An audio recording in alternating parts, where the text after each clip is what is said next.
எல்லாருக்கும் வணக்கம். இங்கே நம்ம வீடியோவில் how to visualise a dream house அப்படின்றது முக்கியமான டாபிக் பற்றி பார்க்க போகிறோம்.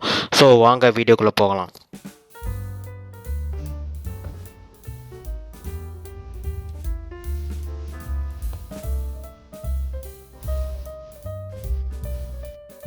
இப்போ நீங்கள் உங்களுடைய கனவு வீட்டை விஷுவலைஸ் பண்ண போகிறீங்கன்னா, ஃபஸ்ட்டு நான் என்ன சொல்லணும்னா, ஒரு பேப்பரும் ஒரு பென்னும் எடுத்துகிட்டு ஃபஸ்ட்டு கொஷின் நான் என்ன கேட்குறேன்னா, ஃபஸ்ட் நீங்கள் என்ன மாதிரியான வீடு நீங்கள் விஷுவலைஸ் பண்ண போகிறீங்க? அதாவது ஃப்ளாட்டில் ஒரு வீடா, இல்லை நீங்கள் சொந்தமாக வில்லா மாதிரி இருக்கக்கூடிய வீடா, இல்லை ஒரு நார்மல் வீடு இந்த மாதிரி ஒரு 2 ஃப்ளோர் 3 ஃப்ளோர் இருக்கக்கூடிய வீடா, என்ன மாதிரியான வீடு நீங்கள் ஃபஸ்ட்டு விஷுவலைஸ் பண்ண போகிறீங்க?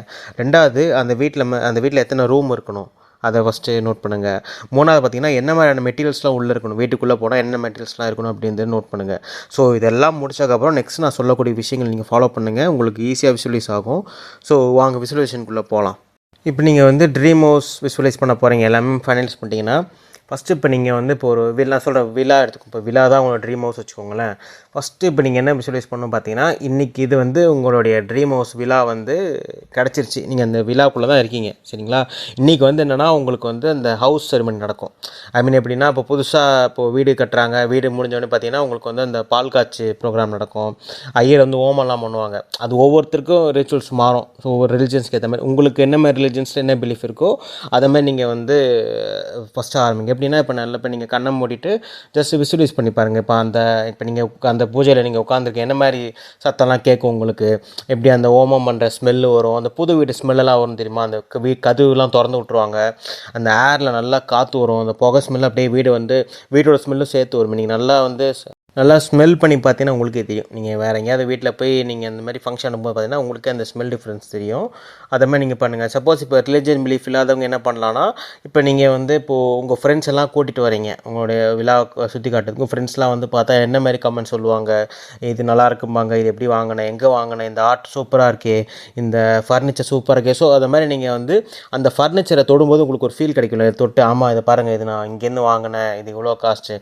அதே மாதிரி உங்கள் ஃப்ரெண்ட்ஸை நீங்கள் கூப்பிட்டு போய் மேலே உங்கள் ரூமெல்லாம் திறந்து காட்டுறீங்க. அப்போ எப்படி நீங்கள் விஷுவலைஸ் பண்ணுங்கள்? நீங்கள் மேலே நடந்து போகிற மாதிரி அந்த கதவை டச் பண்ணி அந்த ரூமை திறந்து அவங்களுக்கு காட்டுற மாதிரி, லைட் போட்டு காட்டுற மாதிரி.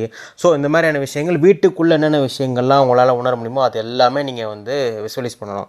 ஸோ ஆக்சுவலாக நம்ம பழைய வீடியோவில் சொல்லாமல் விஷுவலைஸ் பண்ணும்போது ப்ளைன் மியூசிக் காதில் மாட்டிக்கிட்டு இந்த மாதிரி நீங்கள் பொறுமையாக இன்றைக்கி பார்த்தீங்கன்னா நீங்கள் பால் காய்ச்சிட்டு நாளைக்கு உங்கள் ஃப்ரெண்ட்ஸை கூட்டிகிட்டு வர மாதிரி விஷுவலைஸ் பண்ணுங்கள்.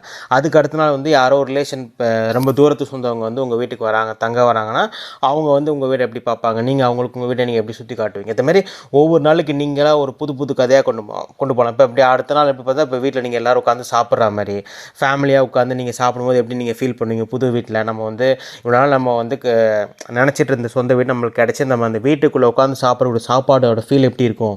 ஸோ அந்த ஒரு ஹாப்பினஸ் இருக்குள்ள நம்ம ஒரு வழியாக அடைஞ்சிட்டோம், அந்த ஒரு நிம்மதி, அந்த ஒரு சூப்பரான ஒரு ஹாப்பினஸ் மைண்ட் இருக்கணும். அந்த ஹாப்பினஸ் மைண்ட் அப்படியே உணர்ந்துருங்க.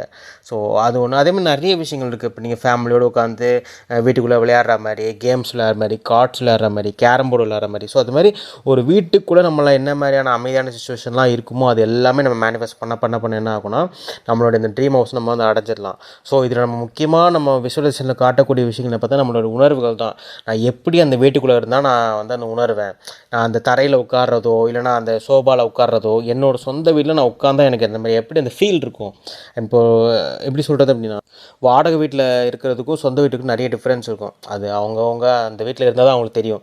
ஸோ அந்த மாதிரி நீங்கள் சொந்த வீட்டில் இருக்கும்போது உங்களுக்கு என்ன மாதிரி ஃபீல் இருக்கும், நீங்கள் ஆசைப்பட்ட ஒரு வீட்டில் இருந்தீங்கன்னா எப்படி ஃபீல் பண்ணுவீங்க, அதை அப்படியே நீங்கள் பண்ணுங்கள். கண்டிப்பாக உங்களால் அந்த வீடு வாங்க முடியும். ஸோ டெஃபினட்டாக அதுக்கு ரொம்ப முக்கியமான விஷயம் நீங்கள் எந்த அளவுக்கு உணர்வுபூர்வமாக அந்த விஷயங்களை நீங்கள் நம்பி பண்ணுறீங்களோ அதில் தான் இருக்குது. ஸோ அதான்.